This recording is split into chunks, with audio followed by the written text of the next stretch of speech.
हमारी आज की कहानी का शीर्षक है सब्र और इसकी लेखिका मोनिका देजी हैं।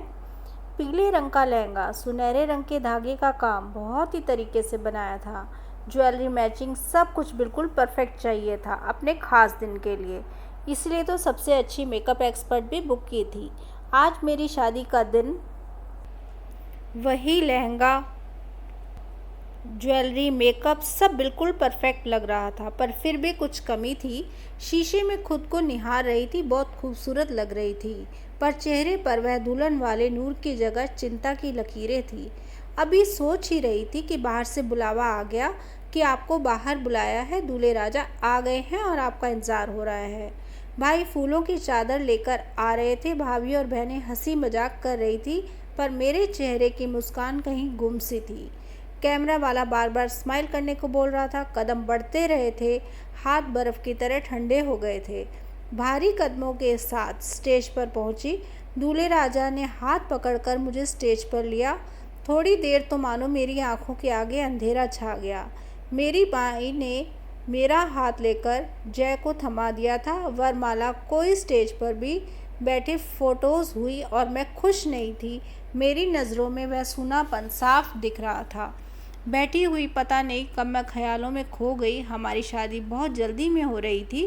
दोनों परिवारों की सहमति से रिश्ता तय हुआ था और शादी में केवल 15 दिन का समय मिला था। तो शादी की तैयारियों में जैसे कुछ बात करने का समय ही नहीं था। और जय ने भी कभी फ़ोन नहीं किया था, पर शादी से एक दिन पहले फ़ोन आया था। उसने मुझसे कहा था कि वह मुझसे शादी तो कर रहा है, पर कभी मुझे पत्नी का दर्जा नहीं दे पाएगा, क्योंकि वो किसी और को प्यार करता था और उसके दिल में हमेशा रहेगी। फ़ोन पर सब बोलना कितना आसान रहा होगा कि अगर मैं शादी ना करना चाहूँ तो मना कर सकती हूँ, पर शादी से एक दिन पहले अगर पहले कहा होता तो शायद मैं कुछ कर भी पाती। अपने परिवार, मम्मी पापा की इज्जत का ख्याल करके, सब कुछ जानते हुए भी शादी के मंडप पर पहुंच गई थी। वर वधू को फेरों के लिए पंडित जी की आवाज़ से अपने ख्यालों से बाहर आई। स्टेज से मंडप तक पहुंची, कन्यादान हुआ, फेरे हुए और फिर विदाई। विदाई में बहुत रोई थी। अपनों से बिछड़ने का दुख तो था, पर अपनी किस्मत पर और ज़्यादा रोना आ रहा था कि कैसी शादी मैं बनी हूँ जहाँ मेरा पति ही मेरा नहीं हो सकता। मायके से विदा होकर ससुराल आ गई थी। शादी की पहली रात जय के इंतजार में बैठी रही और इंतजार करते करते सो गई। जब सुबह नींद खुली तो 5 बज चुके थे और जो अभी कमरे में नहीं आए थे। थोड़ी देर में जय कमरे में आए और बिस्तर में आकर सो गए। तभी मेरी ननद ने मुझे आवाज़ लगाई, भाभी तैयार होकर आ जाइए, रस्म का समय हो रहा है और सब आपका इंतज़ार कर रहे हैं। तैयार होकर मैं नीचे आ गई थी। सभी मेहमानों को मिठाई के साथ विदा किया गया। अब घर में बस कुछ ही लोग थे, सासू माँ, ससुर जी, जीजी और जय। मैं जब घूमने की बात कही गई तो जय ने काम का बहाना कर कर घूमने की बात टाल दी थी। जीजी बहुत ही अच्छी थी। ननद भाभी में दोस्तों जैसा प्यार था। सब बहुत ही अच्छे थे, मायके की कमी महसूस नहीं होने देते थे। जय को छोड़कर घर के हर सदस्य का दिल से जुड़ गई थी। जय से तो पल भर बात भी नहीं होती थी। मेरी चुप्पी और उदासी को घर की सभी लोग मायके की याद समझ रहे थे, तो सासू माँ ने मुझे कुछ दिन मायके भेज दिया था। मायके आकर अच्छा लग रहा था, पर मेरा कुछ ना कहते हुए भी मेरी दादी जी ने मेरी उदासी पहचान ली थी और वो मेरे अंदर चलते तूफान को जानने के लिए मुझे मंदिर ले गई और उनके बहुत कहने पर मैंने उनको सब कुछ सच सच बता दिया था। तभी दादी जी की बातों से मेरे अंदर चले तूफान को बहुत शांति मिली थी। दादी ने कहा, अगर तू यह सोच रही है कि तेरे माता पिता दुखी होंगे तो बेटा यह जान ले कि वह तुझे दुखी देखकर बहुत ज़्यादा दुखी होंगे। पर अगर मैं तेरी जगह होती तो अपने पति को अपना बनाने की कोशिश ज़रूर करती। तू सोच कर देख कि तेरा पति उस लड़की से अब भी प्यार करता है जो इस दुनिया में नहीं है। सोच कितना सच्चा प्यार है उसके दिल में, सिर्फ तू ही उसे उसके दुख से बाहर निकाल सकती है। उसके दिल में सिर्फ तू ही है उसे उसके दुख से बाहर निकाल सकती है। जो लड़की उसके करीब नहीं है उससे इतना प्यार कर सकता है, तो सोच अगर वह तेरा हो गया तो तुझसे कितना प्यार करेगा। उसकी बेरुखी नहीं, उसका दुख समझ और उसकी सच्चाई भी तो देख। उसने शादी से पहले तुझे बता दिया था। एक दिन पहले ही सही, मानती हूँ देर में बताया था, पर तुझे धोखा तो नहीं दिया था ना। और मेरा तजुर्बा कहता है कि जैसे ज़्यादा खुश तुझे कोई नहीं रख सकता। आगे तेरी मर्ज़ी है। दादी की बातों ने मुझे हिम्मत तो दी, मंजिल दिखा दी थी, और उस मंजिल तक पहुंचने का रास्ता मुझे खुद ही ढूंढना था। अब खुद में विश्वास रख। अगले दिन ससुराल पहुंची। मेरे चेहरे पर मुस्कुराहट आनी शुरू हो गई थी। उसी विश्वास में जय के सामने दोस्ती का हाथ बढ़ा दिया था।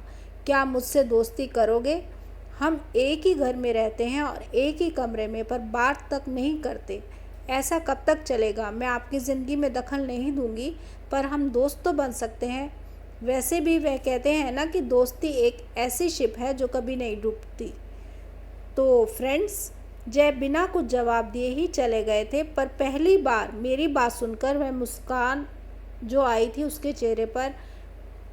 1 साल हो गया था शादी को। दोनों परिवारों की इज्जत संभालते हुए, बिना किसी से कुछ भी कहते हुए, अच्छी बहू और अच्छी बेटी होने का फ़र्ज़ निभा रही थी। जय दोस्ती तो अच्छी हो गई,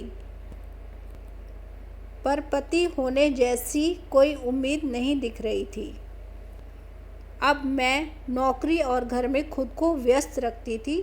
शादी को 1 साल हो गया था, पर आज भी कुंवारी थी। मैं इस 1 साल में बहुत बार टूटी, सो चाह जय को छोड़ दूं, पर मम्मी पापा का सोचकर हमेशा हिम्मत बातें और लग जाती कोशिशों में। पर एक दिन कमरे की सफाई करते हुए एक बॉक्स हाथ लग गया। कुछ पुराने खत, कुछ चीज़ें और डायरी। डायरी के हर पेज पर जय और बीना के प्यार की, हर शायरी में बीना की खूबसूरती का बयान था। और वह खत बीना ने लिखे होंगे, रंग बिरंगे, बहुत ही खूबसूरती से लिखे थे। दोनों की प्यार की गहराई समझ में आ रही थी।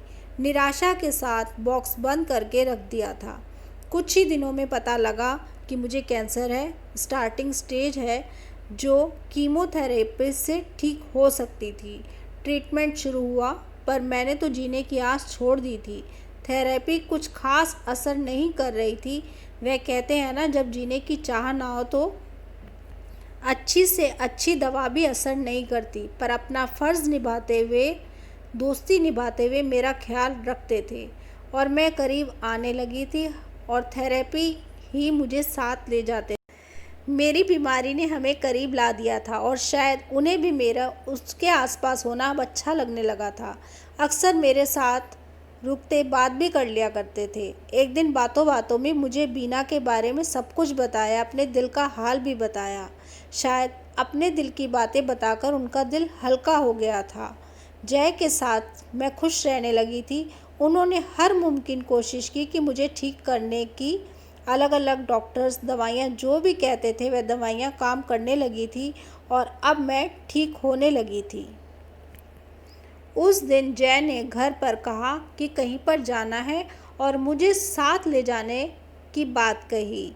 पूरा रास्ता मुझसे बातें करते रहे। सब अच्छा लग रहा था, पर मैंने पूछा कि आप मुझे क्यों साथ ले जा रहे हैं, और मैं आपसे बहुत दिन से एक ही बात बार बार पूछ रही हूँ कि आप मुझे जवाब क्यों नहीं दे रहे हैं। आपने मेरा इतना ख्याल क्यों रखा? मर जाती तो आपकी ज़िंदगी में आसान हो जाता, मुझे अपने आसपास देखना ना पड़ता। रास्ते में ही कहीं रुके, जहाँ पहाड़ों के बीच पानी में आवाज़ एक मधुर संगीत की तरह लग रही थी। मेरा हाथ पकड़ अंकों में देख करने लगे, आज के बाद कभी मरने की बात मत बोलना। बोलना बहुत आसान है, पर जो लोग तुमसे जुड़े होते हैं उनसे पूछो, तुम्हारे बिना उनकी ज़िंदगी कैसी होगी। और आखिरी बार, मैं एक बार अपना प्यार हो चुका है, अब तुम्हें खोने की हिम्मत नहीं है मुझ में इतना बोलकर गले लगा दिया था। मुझे बस इतने से में ही प्यार का इजहार और इकरार हो गया था। हम रिसोर्ट पहुँचे, तब मुझे शादी का लहंगा देकर कहने लगे कि अगर तुम्हें ठीक लगे तो आज मैं तुम्हें मेरी दुल्हन के रूप में देखना चाहता हूँ। इस बात को भी 5 साल हो गए। दादी जी की कही बातें सच हो गई थी कि जो लड़की नहीं है जब उससे इतना प्यार कर सकता है तो जो उसके पास है उससे कितना प्यार होगा।